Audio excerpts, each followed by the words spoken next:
ಗುರುವಿನ ಪಾದಾರವಿಂದಗಳಿಗೆ ವಂದಿಸುತ್ತಾ ನಮಸ್ತೆ ಸ್ನೇಹಿತರೆ. ನಾಳೆ ವಿಶೇಷವಾದ ದಿನ ಇದೆ, ಅಂದರೆ ಶನಿವಾರ. 2026 ಮೇ ತಿಂಗಳ 16ನೇ ತಾರೀಕು ಶನಿವಾರದಂದು ಶನಿ ಜಯಂತಿ ಇದೆ.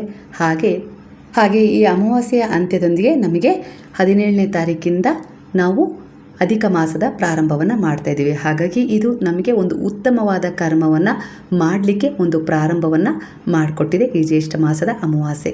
ಹಾಗೆ ಈ ದಿನ ಶನಿವಾರದಂದು ನಾವು ಮಾಡಿಕೊಳ್ಳುವ ಕೆಲವು ಸರಳ ಪರಿಹಾರಗಳು ನಿಮ್ಮ ಜೀವನದಲ್ಲಿರುವ ಅನೇಕ ರೀತಿಯ ನಕಾರಾತ್ಮಕ ಕೆಟ್ಟ ದೃಷ್ಟಿಯನ್ನು ತೆಗೆದುಹಾಕತ್ತೆ ಅಂತ ಅನೇಕ ರೀತಿಯ ಪರಿಹಾರಗಳನ್ನು ತಿಳಿಸ್ತೀನಿ ಈ ವಿಡಿಯೋದಲ್ಲಿ. ಹಾಗೆ ಅದರ ಮುಂಚಿತವಾಗಿ ನಾವು ಶನಿದೇವರ ಬಗ್ಗೆ ಸ್ವಲ್ಪ ಮಾಹಿತಿಯನ್ನು ತಿಳ್ಕೊಳ್ಳೋಣ. ಯಾಕಂದರೆ ನಾವು ಯಾವುದಾದ್ರೂ ಒಂದು ವಿಶೇಷವಾದ ಆಚರಣೆಯನ್ನು ಮಾಡ್ತಾ ಇದ್ದೀವಿ ಅಂದರೆ, ಅವರ ಜಯಂತಿಯನ್ನು ಆಚರಿಸ್ತಾ ಇದ್ದೀವಿ ಅಂದರೆ ಅವರ ಬಗ್ಗೆ ನಮಗೆ ಸಂಪೂರ್ಣವಾಗಿ ಅವರ ಮಹತ್ವದ ಬಗ್ಗೆ ಅರಿವಿರಬೇಕು. ಹಾಗಾಗಿ ಆ ನಂತರವೇ ನಮ್ಮಲ್ಲಿ ಭಕ್ತಿ, ಶ್ರದ್ಧೆ, ಏಕಾಗ್ರತೆ ಉಂಟಾಗೋದು. ಅದಕ್ಕೆ ತಕ್ಕ ಹಾಗೆ ನಾನು ಮೊದಲು ಇಲ್ಲಿ ಶನಿ ದೇವರ ವಿಚಾರವನ್ನು ಸ್ವಲ್ಪ ನಿಮಗೆ ತಿಳಿಸ್ತಾ ಇದ್ದೀನಿ.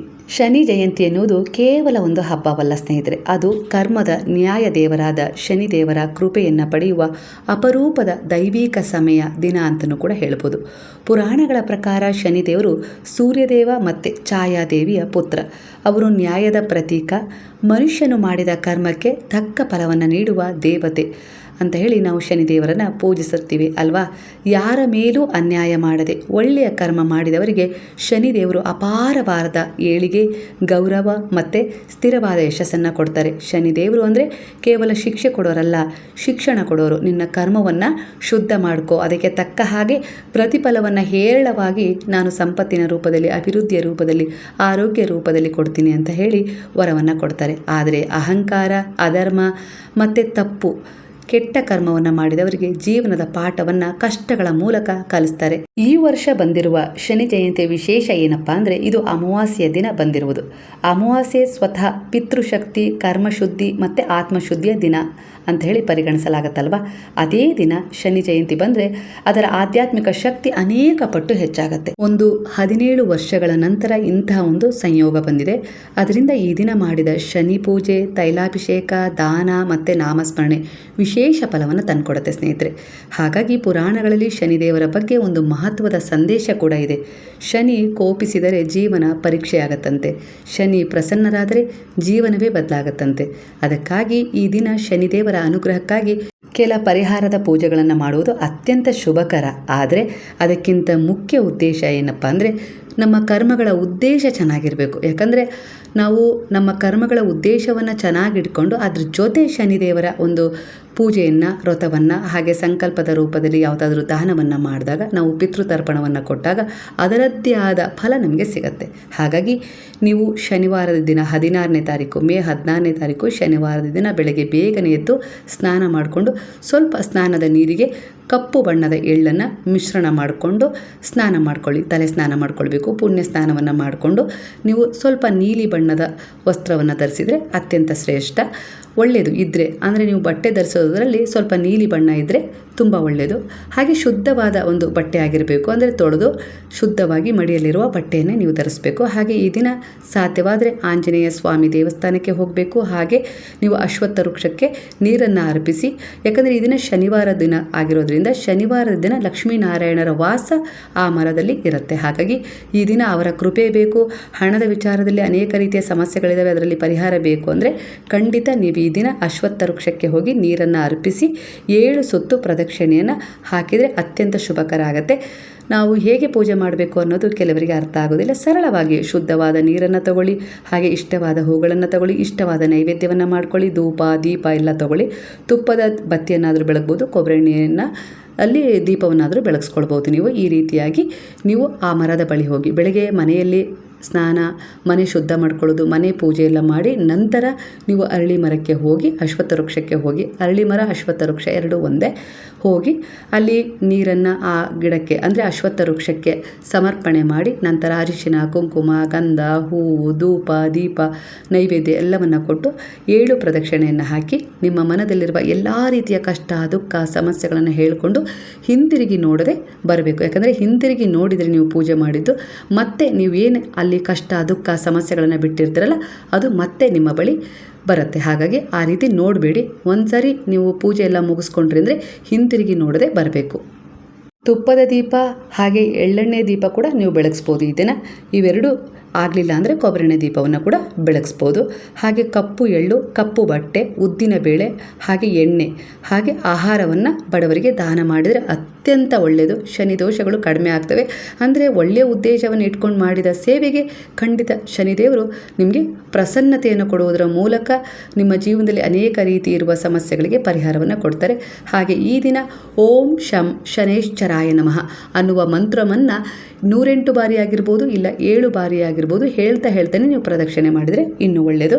ಹಾಗೆ ನನಗೆ ಮರದ ಹತ್ರ ಹೋಗಿ ಪೂಜೆ ಮಾಡಲಿಕ್ಕೆ ಆಗೋಲ್ಲ ಅಂದರೂ ಮನೆಯಲ್ಲೇ ಕೂಡ ಶನಿದೇವರನ್ನು ಈ ರೀತಿಯಾಗಿ ಸ್ಮರಣೆ ಮಾಡಿಕೊಂಡು ಪೂಜೆ ಮಾಡಿಕೊಂಡು ಕಪ್ಪು ಎಳ್ಳನ್ನು ಯಾವುದಾದ್ರೂ ದೇವಸ್ಥಾನಕ್ಕೆ, ಶನಿದೇವರ ದೇವಸ್ಥಾನ, ಆಂಜನೇಯ ಸ್ವಾಮಿ ದೇವಸ್ಥಾನಕ್ಕೆ ದಾನವಾಗಿ ಕೊಟ್ಟರೆ ಸಾಕು. 1/4 kg ಕೊಟ್ಟರೆ ಸಾಕು. ಹಾಗೆ ಸ್ವಲ್ಪ ಕಪ್ಪು ಎಳ್ಳಿದೆ ಅಂದರೆ ಅದನ್ನು ಸ್ನಾನದ ನೀರಿಗೆ ಹಾಕಿ ಸ್ನಾನ ಮಾಡೋದು ತುಂಬ ಒಳ್ಳೆಯದು. ತಲೆ ಸ್ನಾನನೇ ಮಾಡೋದ್ರೆ ತುಂಬ ಒಳ್ಳೆಯದು. ಎಳ್ಳೆಣ್ಣೆ ಇದ್ದರೆ ಅದನ್ನು ಲೇಪನ ಮಾಡಿಕೊಂಡು ಕೂಡ ಸ್ನಾನ ಮಾಡ್ಬೋದು. ಈ ದಿನ ತುಂಬ ಒಳ್ಳೆಯದು. ಎಂಥದ್ದೇ ಒಂದು ಅಡಚಣೆ ಎದುರಿಸ್ತಾ ಇರ್ಬೋದು, ಸಾಲ ಬಾಧೆ ಆಗಿರ್ಬೋದು, ನ್ಯಾಯಾಲಯದ ಸಮಸ್ಯೆ ಆಗಿರ್ಬೋದು, ಹಾಗೆ ಯಾವುದೋ ಒಂದು ಒತ್ತಡ ಇಲ್ಲ ಸಾಡೆ ಸಾತಿ ಸಮಸ್ಯೆ ಇದೆ, ಅಷ್ಟಮ ಶನಿಯ ಪರಿಣಾಮ ಇದೆ, ಇಂಥವೆಲ್ಲವನ್ನು ಅನುಭವಿಸ್ತಾ ಇದ್ದಾರೆ ಅಂದರೆ ಈ ದಿನ ವಿಶೇಷವಾಗಿ ಶನಿದೇವರ ಆರಾಧನೆಯನ್ನು ಮಾಡೋದು ತುಂಬ ಒಳಿತು. ಆದರೆ ಅದರ ಜೊತೆ ಒಳ್ಳೆಯ ಉದ್ದೇಶದ ಕರ್ಮಗಳ ಕಡೆಯೂ ಕೂಡ ಗಮನ ಕೊಡಬೇಕಾಗುತ್ತೆ. ಬರೀ ಪೂಜೆಯನ್ನು ನೋಡಿ ಒಲಿಯೋದಿಲ್ಲ ಶನಿದೇವರು, ಕರ್ಮವನ್ನು ನೋಡಿ ಒಲಿತಾರೆ. ಯಾಕಂದರೆ ಅವರು ಕರ್ಮಫಲದಾತರಾಗಿದ್ದಾರೆ. ಹಾಗಾಗಿ ಶನಿದೇವರ ಬಗ್ಗೆ ಕೆಲವರಿಗೆ ಭಯ ಜಾಸ್ತಿ ಇದೆ. ಭಯಪಡುವ ಅವಶ್ಯಕತೆ ಇಲ್ಲ. ಶನಿದೇವರು ಕ್ರೂರವಾದ ದೇವತೆ ಅಲ್ಲವೇ ಅಲ್ಲ. ಅವರು ಕರ್ಮದ ಗುರು. ನಮ್ಮ ಜೀವನವನ್ನು ಸರಿಯಾದ ದಾರಿಯಲ್ಲಿ ನಡೆಸಲಿಕ್ಕೆ ಬಂದಿರುವ ನ್ಯಾಯದ ಶಕ್ತಿಯಾಗಿದ್ದಾರೆ. ಆದ್ದರಿಂದ ಶನಿ ಜಯಂತಿ ದಿನ ಕೇವಲ ಭಯದಿಂದ ಪೂಜೆ ಮಾಡದೆ ಮನಸ್ಸಿನಿಂದ, ಮನಃ ಶುದ್ಧಿಯಿಂದ, ಒಳ್ಳೆಯ ಕರ್ಮದ ಉದ್ದೇಶವನ್ನು ಹೊಂದಿ ಸತ್ಯದಿಂದ ಮತ್ತು ವಿನಯದಿಂದ ಪ್ರಾರ್ಥನೆ ಮಾಡಿಕೊಳ್ಳಿ. ಅಮಾವಾಸ್ಯೆಯ ದಿನ ದಿವ್ಯ ಸಂಯೋಗದಲ್ಲಿ ಮಾಡಿದ ಪ್ರಾರ್ಥನೆ ಮನಸ್ಸಿನ ಕತ್ತಲೆಯನ್ನು ದೂರ ಮಾಡಿ ಹೊಸ ಬೆಳಕನ್ನು ತರುತ್ತೆ. ಹಾಗೆ ಈ ದಿನ ಹನುಮಾನ್ ಚಾಲೀಸ್ ಪಠಣ ಕೂಡ ನೀವು ಮಾಡ್ಬೋದು. ಯಾಕಂದರೆ ಪುರಾಣಗಳ ಪ್ರಕಾರ ಹನುಮಂತನ ಭಕ್ತರ ಮೇಲೆ ಶನಿದೇವರ ಕೃಪೆ ವಿಶೇಷವಾಗಿರುತ್ತೆ. ಹಾಗಾಗಿ ಇಲ್ಲ ನಮಗೆ ಒಂದು ಹನುಮಾನ್ ಚಾಲೀಸ ಓದಲಿಕ್ಕೆ ಬರೋದಿಲ್ಲ ಅಂದರೆ ಖಂಡಿತವಾಗಿ ಓಂ ಹಂ ಹನುಮತೆ ನಮಃ ಅನ್ನುವ ಈ ಮಂತ್ರವನ್ನು ಕೂಡ ನೀವು ಹೇಳ್ಕೊಳ್ಬೋದು. ಒಟ್ಟಾರೆಯಾಗಿ ಹೇಳಬೇಕು ಅಂದರೆ ಶನಿ ಜಯಂತಿಯ ನಿಜವಾದ ಅರ್ಥ ಕರ್ಮವನ್ನು ಶುದ್ಧ ಮಾಡೋದು, ಅಹಂಕಾರವನ್ನು ಬಿಡೋದು, ಧರ್ಮದ ದಾರಿಯಲ್ಲಿ ನಡೆಯೋದು ಮತ್ತು ದೇವರ ಅಂದರೆ ನ್ಯಾಯದ ಮೇಲೆ ನಂಬಿಕೆ ಇಡೋದು. ಭಕ್ತಿಯಿಂದ ಮಾಡಿದ ಒಂದು ಪ್ರಾರ್ಥನೆಯೂ ವ್ಯರ್ಥ ಆಗೋದಿಲ್ಲ. ಶನಿದೇವರು ತಡ ಮಾಡ್ಬೋದು, ಆದರೆ ನ್ಯಾಯ ತಪ್ಪಿಸೋದಿಲ್ಲ. ಖಂಡಿತ ನಿಮ್ಮ ಕರ್ಮಗಳಿಗೆ ತಕ್ಕ ಹಾಗೆ ನಿಮಗೆ ಒಂದು ಉತ್ತರ ಅಂತೂ ಅವರಿಂದ ಸಿಕ್ಕೇ ಸಿಗುತ್ತೆ ಸ್ನೇಹಿತರೆ. ಅಂದರೆ ಮನೆ ಮೇಲೆ ಯಾವುದೋ ಒಂದು ಕೆಟ್ಟ ದೃಷ್ಟಿ ಬಿದ್ದಿದೆ, ಹಾಗೆ ಏನು ಅಂದ್ಕೊಂಡ್ರೂ ಆಗ್ತಾ ಇಲ್ಲ, ಮನಸ್ಸು ಆಲಸ್ಯದಿಂದ ಕೂಡಿದೆ, ಪೂಜೆ ಪುನಸ್ಕಾರ ಮಾಡಬೇಕು ಅನ್ನೋ ಆಸೆ ನನಗೂ ಇದೆ. ಆದರೆ ಜೀವನದಲ್ಲಿರುವ ಅನೇಕ ರೀತಿಯ ಸಮಸ್ಯೆಗಳು, ಒತ್ತಡಗಳು, ನಿರಾಶೆಗಳು, ಕೊರತೆಗಳು ನನಗೆ ಅದರಲ್ಲಿ ಮುಂದುವರಿಲಿಕ್ಕೆ ಬಿಡ್ತಾ ಇಲ್ಲ.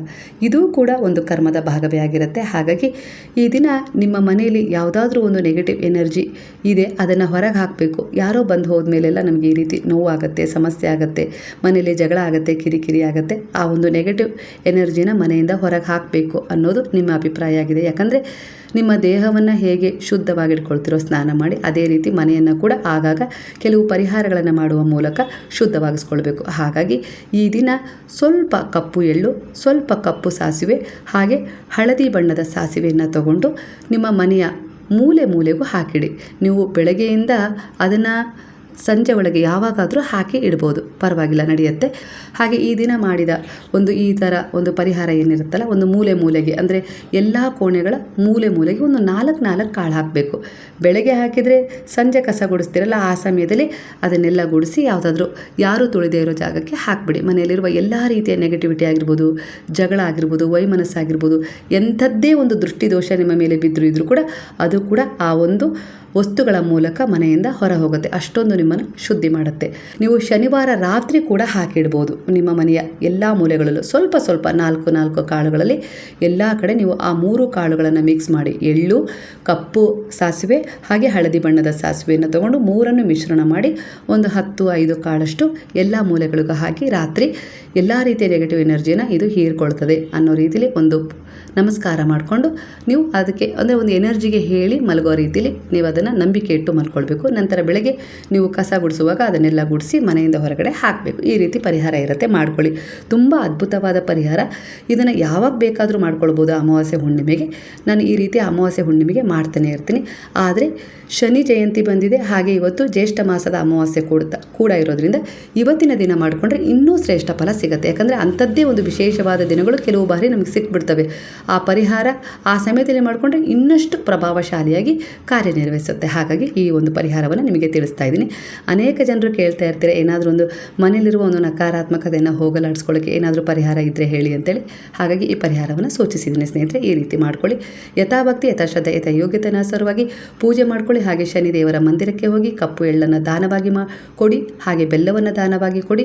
ಹಾಗೆ ಪಿತೃಗಳಿಗೆ ನೀವು ಏನಾದರೂ ಅವರ ಹೆಸರಲ್ಲಿ ದಾನ ಧರ್ಮದ ಸೇವೆ ಮಾಡಿ. ಹಾಗೆ ಎಲ್ಲಾದರೂ ನೀವು ಹೊರಗಡೆ ಒಂದು ತೀರ್ಥಕ್ಷೇತ್ರಗಳಲ್ಲಿ ಇದ್ದೀರಾ ಅಂದರೆ ಆ ಸಮಯದಲ್ಲಿ ಅವರ ಪರವಾಗಿ ಅಂದರೆ ನಿಮ್ಮ ಪಿತೃಗಳಿಗೋಸ್ಕರ ಈ ದಿನ ಪಿತೃತರ್ಪಣದ ಪೂಜೆಯನ್ನು ಮಾಡಿಸೋದ್ರಿಂದ ಅವರ ಆತ್ಮಕ್ಕೆ ಶಾಂತಿ ಆಗುತ್ತೆ. ನಿಮ್ಮಿಂದ ಏನಾದರೂ ತಪ್ಪಾಗಿದೆಯೋ ಇಲ್ಲ ಅವ್ರ ಜೀವನದಲ್ಲಿ ಏನಾದರೂ ಈಡೇರಿಸಿಕೊಳ್ಳದ ಆಸೆ ಇದ್ದಿದ್ದರಿಂದನೇ ಅವರಿಗೆ ಏನಾದರೂ ಮೋಕ್ಷ ಪ್ರಾಪ್ತಿ ಆಗ್ತಾ ಇಲ್ವೋ, ಅದರಿಂದ ನಿಮಗೆ ಸಂತಾನದ ಭಾಗ್ಯ ಕೊರತೆ ಆಗ್ತಾ ಇದೆಯೋ, ಒಟ್ಟಾರೆಯಾಗಿ ಇವೆಲ್ಲ ಸಮಸ್ಯೆಗಳಿಂದ ಮುಕ್ತಿ ಸಿಗುತ್ತೆ. ಹಾಗಾಗಿ ಅವರನ್ನು ಸ್ಮರಣೆ ಮಾಡಿಕೊಂಡು ಅವರ ಹೆಸರಲ್ಲಿ ಬಟ್ಟೆ, ಅನ್ನ, ಅಕ್ಕಿ, ನೀರು, ಕಪ್ಪೆಳ್ಳು ಈ ರೀತಿ ವಸ್ತುಗಳನ್ನು ದಾನ ಮಾಡ್ಬೋದು. ಹಾಗೆ ಅವರ ಹೆಸರಲ್ಲಿ ತರ್ಪಣ ಶಾಸ್ತ್ರವನ್ನು ಕೂಡ ನೀವು ಬ್ರಾಹ್ಮಣರ ಕೈಯಲ್ಲಿ ಮಾಡಿಸ್ಬೋದು. ನೀವೇ ಮಾಡ್ತೀವಿ ಅಂದರೆ ಶುದ್ಧವಾದ ನೀರಿಗೆ ಅಂದರೆ ತಂಬಿಗೆ ತಗೊಂಡು ಶುದ್ಧವಾದ ನೀರು ಹಾಕಿ ಅದಕ್ಕೆ ಕಪ್ಪು ಎಳ್ಳು ಹಾಕಿ ನೀವು ಬೆಳಗ್ಗೆನೇ ಪ್ರಾತಃ ಕಾಲದಲ್ಲಿ ಸೂರ್ಯ ಉದಯ ಆಗ್ತಾ ಇರ್ತಾರಲ್ಲ ಆ ಸಮಯದಲ್ಲಿ ದಕ್ಷಿಣಕ್ಕೆ ಮುಖ ಮಾಡಿ ಅಂದರೆ ಸ್ನಾನಗಿನ ಎಲ್ಲ ಪೂಜೆ ಎಲ್ಲ ಮುಗಿಸ್ಕೊಂಡಿರಬೇಕು. ನಂತರ ನೀವು ಈ ಥರ ಮಾಡಿಕೊಂಡು ಆ ತಂಬಿಗೆಯನ್ನು ದಕ್ಷಿಣಕ್ಕೆ ಅಭಿಮುಖವಾಗಿ ನಿಂತು ನೀವು ಹಿಡ್ಕೊಂಡು ಪಿತೃಗಳಲ್ಲಿ ಸ್ಮರಣೆ ಮಾಡ್ಕೊಳ್ಬೇಕು. ನನ್ನಿಂದ ಗೊತ್ತಿದ್ದೀನೋ ತಪ್ಪಾಗಿದರೆ ಕ್ಷಮಿಸ್ಬಿಡಿ, ನಮ್ಮನ್ನು ಅನುಗ್ರಹಿಸಿ, ನಮ್ಮ ಕುಲದ ಉದ್ಧಾರವನ್ನು ಮಾಡಿ, ಕೆಲಸ ಕಾರ್ಯಗಳಲ್ಲಿರುವ ಅಡೆತಡೆಗಳನ್ನು ನಿವಾರಣೆ ಮಾಡಿ, ಹಾಗೆ ಮನೆಯಲ್ಲಿರುವ ಅಶಾಂತಿಯನ್ನು, ಜಗಳವನ್ನು, ಸಮಸ್ಯೆಯನ್ನು ದೂರ ಮಾಡಿ ಅಂತೇಳಿ ಪ್ರಾರ್ಥನೆಯನ್ನು ಮಾಡಿಕೊಂಡು ಅರ್ಘ್ಯವನ್ನು ಕೊಡಬೇಕು. ಅಂದರೆ ನೀರನ್ನು ಕೆಳಗೆ ಹಾಕಬೇಕು. ನೀರು ಯಾವುದೇ ಕಾರಣಕ್ಕೂ ಚರಂಡಿಗೆ ಹರಿದು ಹೋಗಬಾರ್ದು. ಕಾಂಪೌಂಡ್ ಒಳಗೆ ಇಲ್ಲ ಯಾವುದಾದ್ರೂ ಪಾಟ್ ಒಳಗೆ ಈ ರೀತಿ ನೀವು ಮಾಡ್ಕೊಳ್ಬೋದು. ಈ ರೀತಿಯಾಗಿ ಮಾಡಿಕೊಂಡ್ರೆ ಖಂಡಿತವಾಗಿಯೂ ಅನೇಕ ರೀತಿಯ ಸಮಸ್ಯೆಗಳಿಗೆ ಪರಿಹಾರ ಸಿಗುತ್ತೆ. ಇದು ಒಂದು ಅತ್ಯುತ್ತಮವಾದ ಜ್ಯೇಷ್ಠ ಮಾಸದ ಶನಿ ಜಯಂತಿ ಎಂದು ಬರ್ತಾ ಇರುವ ವಿಶೇಷವಾದ ಅಮಾವಾಸ್ಯೆ ಆಗಿದೆ. ಹಾಗಾಗಿ ನಾನಿಲ್ಲಿ ಪರಿಹಾರವನ್ನು ತಿಳಿಸಿದ್ದೀನಿ, ಅದರ ಮಹತ್ವವನ್ನು ಕೂಡ ತಿಳಿಸಿದ್ದೀನಿ. ಈ ಪರಿಹಾರವನ್ನು ಮಾಡ್ಕೊಂಡು ನೋಡಿ. ತುಂಬ ಯಾವ ಕೆಲಸದಲ್ಲಿ ಅಡೆತಡೆ ಆಗಿದೋ ಆ ಕೆಲಸದಲ್ಲಿ ನಿಮಗೆ ಮುನ್ನಡೆ ಆಗೋದ್ರ ಜೊತೆಗೆ ಶಾಂತಿ ಕೂಡ ಸಿಗುತ್ತೆ. ಹಾಗೆ ಮನೆಯಲ್ಲಿರುವ ಒಂದು ನೆಗೆಟಿವ್ ಎನರ್ಜಿ ಕೂಡ ರಿಮೂವ್ ಆಗುತ್ತೆ. ಭಗವಂತ ನಿಮ್ಮ ಆಡಂಬರದ ಪೂಜೆಯನ್ನು ಬಯಸೋದಿಲ್ಲ. ನಿಮ್ಮ ಭಕ್ತಿ, ಶ್ರದ್ಧೆ, ಏಕಾಗ್ರತೆ ಹಾಗೆ ನಿಷ್ಕಲ್ಮಶ ಭಾವದ ಹಾಗೆ ಒಳ್ಳೆಯ ಉದ್ದೇಶದ ಕರ್ಮದ ಪೂಜೆಯನ್ನು ಬಯಸ್ತಾರೆ. ಆ ಪೂಜೆಯನ್ನು ನೀವು ಅವರಿಗೆ ಕೊಟ್ಟು ಶರಣಾದರೆ ಖಂಡಿತ ನಿಮ್ಮ ಜೀವನದಲ್ಲಿರುವ ಅನೇಕ ರೀತಿಯ ಸಮಸ್ಯೆಗಳಿಂದ ನಿಮಗೆ ಹೊರಗೆ ಬರುವ ದಾರಿಯನ್ನು ಕೂಡ ಅವರೇ ತೋರಿಸ್ತಾರೆ. ಸ್ನೇಹಿತರೆ, ಯಾರೋ ಬಂದು ನಿಮಗೆ ಭರವಸೆಯಾಗಿ ನಿಲ್ತಾರೆ ಅನ್ನೋದಕ್ಕಿಂತ ನಿಮ್ಮ ಒಳ್ಳೆಯ ಉದ್ದೇಶದ ಕರ್ಮ ನಿಮ್ಮ ಭರವಸೆಯಾಗಿ ನಿಲ್ಲುತ್ತೆ. ಯಾಕಂದರೆ ಆ ಕರ್ಮವನ್ನು ಅನುಸರಿಸಿ ಭಗವಂತ ನಿಮಗೆ ಫಲವನ್ನು ಕೊಡೋದು. ಮಾಹಿತಿ ಇಷ್ಟವಾಗಿದೆ ಅಂತೇಳಿ ಅಂದ್ಕೊಳ್ತೀನಿ. ಇಷ್ಟವಾದರೆ ಸಾಯಿರಾಮ್ ಅಂತೇಳಿ ಕಮೆಂಟ್ ಮಾಡಿ. ಹಾಗಾದರೆ ಎಲ್ಲರೂ ಸೇರಿ ಹೇಳೋಣ, ಹರೇ ರಾಮ ರಾಮ ರಾಮ ಹರೇ ಹರೇ, ಹರೇ ಕೃಷ್ಣ ಕೃಷ್ಣ ಕೃಷ್ಣ ಹರೇ ಹರೇ, ಹರೇ ಸಾಯಿ ಸಾಯಿ ಸಾಯಿ ಹರೇ ಹರೇ, ಹರೇ ಬಾಬಾ ಬಾಬಾ ಬಾಬಾ ಹರೇ ಹರೇ, ಹರೇ ದತ್ತ ದತ್ತ ದತ್ತ ಹರೇ ಹರೇ.